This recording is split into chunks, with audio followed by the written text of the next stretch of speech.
If you want to change the world, start off by making your bed. If you make your bed every morning, you will have accomplished the first task of the day. It will give you a small sense of pride, and it will encourage you to do another task, and another, and another.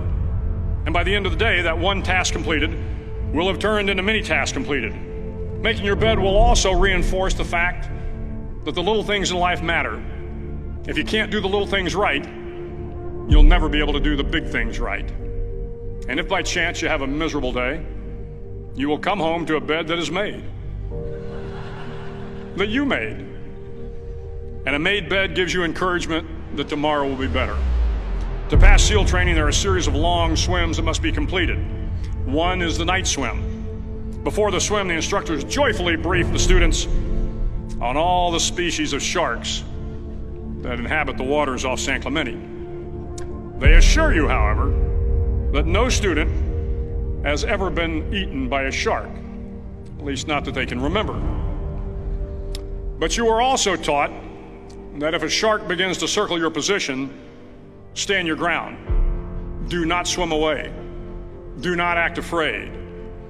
And if the shark, hungry for a midnight snack, darts towards you, then summons up all your strength and punch him in the snout, and he will turn and swim away. There are a lot of sharks in the world. If you hope to complete the swim, you will have to deal with them. So if you want to change the world, don't back down from the sharks. Over a few weeks of difficult training, my SEAL class, which started with 150 men, was down to just 42. There were now 6 boat crews of 7 men each.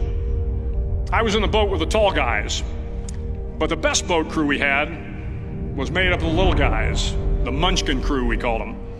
No one was over 5'5". The Munchkin boat crew had 1 American Indian, 1 African American, 1 Polish American, 1 Greek American, 1 Italian American, and 2 tough kids from the Midwest. They out-paddled, outran, and outswam all the other boat crews. The big men in the other boat crews would always make good-natured fun of the tiny little flippers the Munchkins put on their tiny little feet prior to every swim. But somehow these little guys from every corner of the nation and the world always had the last laugh, swimming faster than everyone and reaching the shore long before the rest of us. SEAL training was a great equalizer.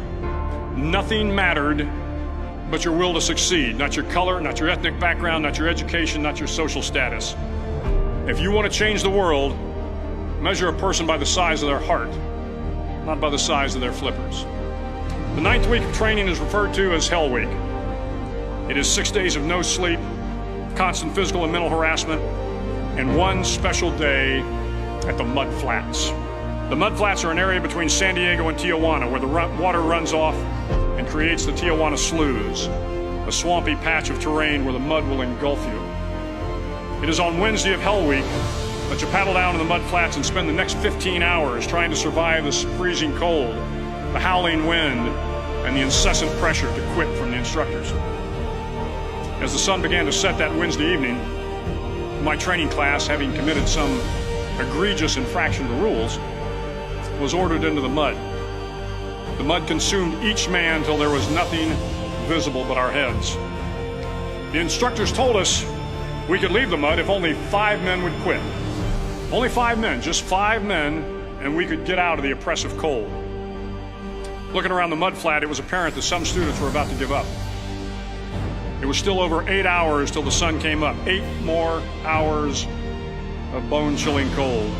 The chattering teeth and the shivering moans of the trainees were so loud, it was hard to hear anything. And then one voice began to echo through the night. One voice raised in song. The song was terribly out of tune, but sung with great enthusiasm. One voice became 2, and 2 became 3, and before long, everyone in the class was singing. The instructors threatened us with more time in the mud if we kept up the singing, but the singing persisted, and somehow the mud seemed a little warmer, and the wind a little tamer, and the dawn not so far away. If I have learned anything in my time traveling the world, it is the power of hope, the power of one person, a Washington, a Lincoln, King, Mandela, and even a young girl from Pakistan, Malala. One person can change the world by giving people hope. So if you want to change the world, start each day with a task completed. Find someone to help you through life. Respect everyone. Know that life is not fair and that you will fail often. But if you take some risks, step up when the times are the toughest, face down the bullies, lift up the downtrodden, and never ever give up. If you do these things, the next generation and the generations that follow will live in a world far better than the one we have today. And what started here will indeed have changed the world for the better.